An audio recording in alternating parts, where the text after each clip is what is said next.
الرحمن الرحیم۔ السلام علیکم، کیسے ہیں آپ سب لوگ؟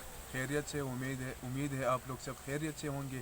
اچھا جی، تو سب سے پہلے تو آپ سب لوگوں سے ہمارا گزارش ہے کہ آپ لوگ ہمارا چینل سبسکرائب کریں، جو میکس فن ٹی وی ہے، تو اس کو سبسکرائب کریں، کیونکہ اس میں آپ کو ملیں گے کرکٹ کے مطابق، پی ایس ایل کے مطابق زبردست سوالات، اور ان کے جوابات پہ آپ کو ملیں گے پرائز ایزی لوڈ کی صورت میں۔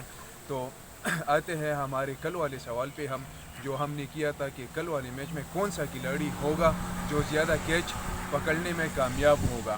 تو لوگوں کے زیادہ تر کمنٹس میں آئے تھے جیسن رائے، محمد نواز۔ تو ٹھیک ہے، ان لوگوں نے ایک کیچ پکڑ لیا ہے، لیکن احمد شہزاد کا نام کسی نے نہیں مینشن کیا تھا اس میں، اور اس میں احمد شہزاد نے بھی ایک کیچ پکڑا ہوا تھا۔ تو اس وجہ سے ہمارا جو قراندازی کینسل ہو گئی، اس کی وجہ یہ ہے کہ وہ احمد شہزاد کو کسی نے مینشن نہیں کیا، تو وہ قراندازی ہماری ڈرا ہو گئی، اس کی کوئی پرائز نہیں ہوگی کیونکہ احمد شہزاد مینشن ہی نہیں ہوا تھا۔ اچھا جی، تو ابھی ہم آتے ہیں ہمارے دوسرے میچ کی طرف۔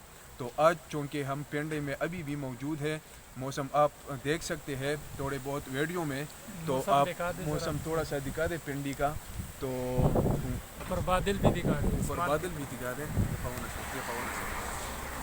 تو یہ تھا بھائی، آپ لوگوں نے تھوڑا بہت ہمارا پنڈی کا موسم دیکھ لیا۔ جو ہماری تو دعا ہے کہ میچز ہو جائے، دونوں ہو جائے، لیکن امید یہ ہے، دعا ہم کریں گے کہ دوسرا میچ جو ہے نا وہ لازمی ہو جائے۔ تو ہماری دوسرے میچ میں 1 گھنٹہ لیٹ بھی کیا ہے، لیکن پھر بھی ہم دعا یہ کریں گے کہ 1 گھنٹہ لیٹ ہی صحیح، لیکن یہ میچ مکمل ہو جائے، اور ہمارا جو سوال تھا اس کے باقاعدگی سے ہمیں جو ہے نا کویسچن آئے، اور ہم اس کی ونر کو پرائز دیں گے ایزی لوڈ کی صورت میں۔ اچھا جی، تو ہمارے دوسرے میچ کا سوال آج یہ ہے کہ کون سا کھلاڑی دونوں ٹیموں میں 100 مارے گا، مطلب سینچری مارے گا۔ تو صحیح جواب ملنے پہ آپ لوگوں کو ملے گا پرائز ایزی لوڈ کی صورت میں۔ تو آپ لوگ باقاعدگی سے اپنا فیورٹ کھلاڑی جس پر آپ کو ٹرسٹ ہو اس کو آپ مینشن کر سکتے ہو سینچری مارنے کے لیے، اور میچ جو لاہور قلندرز اور پشاور زلمی کے درمیان کھیلا جائے گا، آپ کسی بھی کھلاڑی کی نیم مینشن کر سکتے ہو۔